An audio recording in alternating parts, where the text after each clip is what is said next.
ఈ 99 పైసలకి గతంలో కూడా నేను ఛాలెంజ్ చేశాను అధ్యక్ష. ఇదే హౌస్ లో వేరే కంపెనీల పేర్లకు తీసుకొచ్చారు. ఆ రోజు ఛాలెంజ్ చేసి ఆ కంపెనీకి ఇచ్చానని మీరు నిరూపిస్తే I'm ready to resign on the floor of this house అని ఆనాడు నేను చెప్పాను అధ్యక్ష. తీసుకురాలేకపోయారు. ఇచ్చిన ప్రతి కంపెనీ కూడా క్రెడిబిలిటీ ఉన్న కంపెనీ, బ్యాక్గ్రౌండ్ ఉన్న కంపెనీ తప్ప ఎవరు అయానా గయానా పోతే ఇచ్చడానికి మేము సిద్ధంగా లేము అధ్యక్ష. నిరుద్యోగ యువకులకి ఉద్యోగాలు ఇవ్వాలనుకుంటున్నారు, ఇవ్వకూడదు అనుకుంటున్నారు, దానికి మీరు చెప్పండి. 99 పైసలు మా చుట్టాలకు బంధువులకు ఇచ్చాం అధ్యక్ష. భూమి ఇస్తే వస్తారు అధ్యక్ష. మైకాపోల్ మమ్మల్ని ఆపలేరు.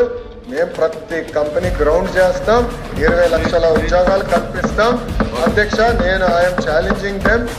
ఒక కప్పు కాఫీ కన్నా ఎక్కువ నేను వాళ్ళ దగ్గర ఏమైనా తీసుకొని ఉంటే నిరూపించమని I'm ready for any action. LOP గారు షుడ్ సబ్స్టాన్షియేట్ ఇస్ అలిగేషన్. ఆయన అలిగేషన్ చేసి వాకౌట్ చేస్తాం కరెక్ట్. ఇది పారిపోతాం అంటారు. ఎల్ఓపి గారు చెప్పిన ఛాలెంజ్ కి నేను సిద్ధం అధ్యక్ష. 15% తల్లికి 100లో 15% కనుక 7,000 8,000 పడి ఉంటే 18% అన్నారు. మళ్ళీ 15%కి మారారు. ఓకే, 15% కూడా ఛాలెంజ్. మీరు కనుక వివరాలతో సహా కాన్స్టిట్యున్సీ వైపు, జిల్లా వైపు ఇస్తే నేను ఏ సెక్షన్ సిద్ధం అధ్యక్ష.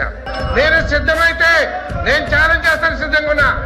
6 గౌరవ సభ్యులు చెప్పారు అధ్యక్ష. రికార్డ్ చెక్ చేయండి అధ్యక్ష. రికార్డ్ చెక్ చేయండి అధ్యక్ష. రికార్డ్ చెక్ చేయండి. మీరు కేవలం ఒక్క రైతు కూడా 20,000 అయినదన్నారు. రండి చెక్ చేద్దాం. మీరు రికార్డ్ చెక్ చేయండి. తర్వాత డిపార్ట్మెంట్ లో కూడా చెక్ చేపిస్తాం ఎన్ని లక్షల మందికి ఇప్పించింది అధ్యక్ష. గౌరవ ముఖ్యమంత్రి గారు సుమారు 8 లక్షల డిజేబిలిటీ పెన్షన్స్ ఉన్నాయి. ఈ 8 లక్షల పెన్షన్స్ కూడా ఒకసారి రీవెరిఫై చేయమని చెప్పి ఆదేశాలు ఇవ్వడం జరిగింది అధ్యక్ష. సుమారు 1,43,000 అనర్గల్ కింద వచ్చినటువంటి వార్త మీద ఒక నోటీస్ ఇవ్వడం జరిగింది అధ్యక్ష. గౌరవ ముఖ్యమంత్రి గారు ఈ 1,43,000లో ఎవరైతే ఉన్నారో వాళ్ళందరికీ మళ్ళీ రీవెరిఫికేషన్ చేయమని చెప్పి కూడా ఆదేశాలు ఇవ్వడం జరిగింది. ఇప్పటి వరకు కూడా డిజేబుల్డ్ పెన్షన్ మీద ఎవరికి కూడా పెన్షన్ ఆపడం అనేది జరగలేదు అధ్యక్ష. అసలు పెన్షన్ ఒకసారి మనం చూస్తే 4,000 రూపాయలు అధ్యక్ష ఇప్పుడు ఇస్తున్నాం. అందులో మిగతా ప్రభుత్వాలు ఎవరైనా సరే ముఖ్యమంత్రిగా ఉన్నా సరే నాకు తెలిసి 1,125 రూపాయలు ఇచ్చారు అధ్యక్ష మిగతా ముఖ్యమంత్రులందరూ.